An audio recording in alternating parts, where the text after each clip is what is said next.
Acclamons le Seigneur.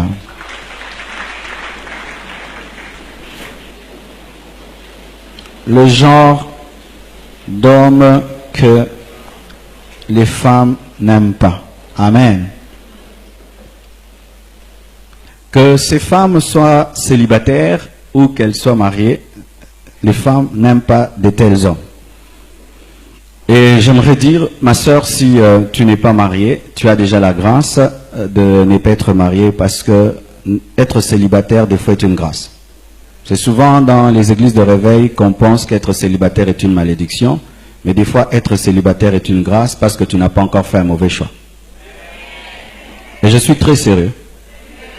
Je suis très sérieux. C'est en Afrique où le célibat est une malédiction. Ah ouais, le célibataire, ah pitié pour toi. C'est pas vrai? Un bon célibataire est plus heureux qu'un mauvais mari.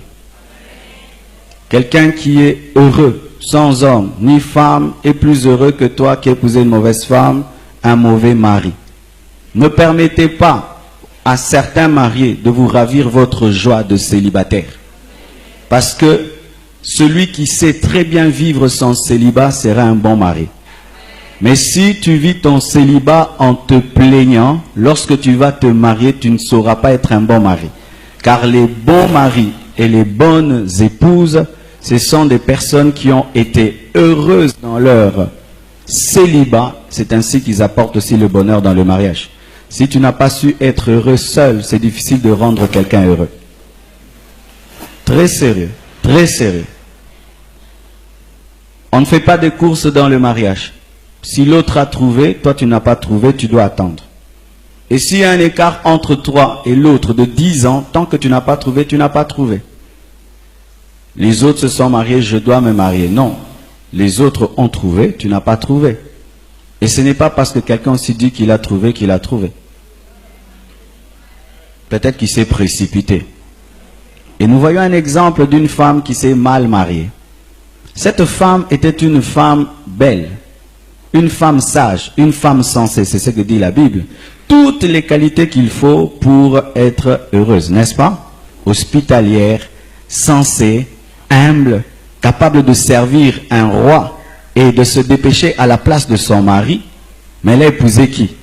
Elle a épousé un homme qui s'appelle déjà méchant. C'est-à-dire son nom, ça veut dire méchanceté. Mais elle épouse quand même. Je me pose la question, est-ce que Abigail avait prié avant de se marier? Elle savait déjà que cet homme est méchant. Parce qu'en Israël, on ne porte jamais de nom sans qu'on ait le caractère de ce nom. Et en Israël, lorsque quelqu'un s'appelle méchant, il est méchant. Pourquoi? Ce sont ses parents qui l'ont appelé méchant. C'est-à-dire que quand il était enfant, il pouvait mordre les autres, il pouvait blesser les autres en disant, cet enfant s'appelle méchant. Et Abigail épouse un homme qui s'appelle méchant. Certains au milieu de vous, vous êtes dans les fiançailles. Et dans les fiançailles, déjà tu vois que ton fiancé s'appelle Nabal, mais tu l'épouses quand même. Je répète, certains au milieu de vous, vous êtes dans les fiançailles. Et dans les fiançailles, ton fiancé se révèle comme Nabal, mais tu l'épouses quand même. Pourquoi épouses-tu quand même Nabal, même si tu sais qu'il est méchant? Son nom déjà te révèle ce qu'il sera demain. Vous pensez que vous convertirez vos conjoints parce que vous êtes mariés? Non. Le mariage ne convertit personne. Le mariage ne convertit personne. Le mariage n'est pas une croisade d'évangélisation. Tu peux épouser Nabal et jusqu'à sa mort, il sera Nabal. Nabal est mort, Nabal. Oh non, je vais le changer, j'ai l'onction. Même moi, je suis pasteur. Je t'assure que je serai incapable de changer un seul païen. Tous les païens que j'ai changés, c'est Dieu qui les a changés. Alors si je suis en contradiction avec le Dieu qui change les gens, comment est-ce qu'il les changera? Parce que Dieu t'a dit de ne pas aller convertir les gens, il t'a dit de te marier. Il ne donne pas de serpent lorsqu'on demande un poisson, et il ne donne pas une pierre lorsqu'on demande un pain. Et il ne donne pas un païen lorsqu'on demande un mari.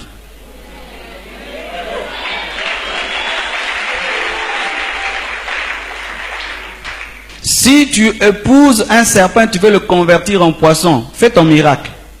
Tu épouses une pierre, tu veux la convertir en pain, fais ton miracle. Mais les problèmes et les difficultés que tu auras vont te révéler que la Bible a toujours raison.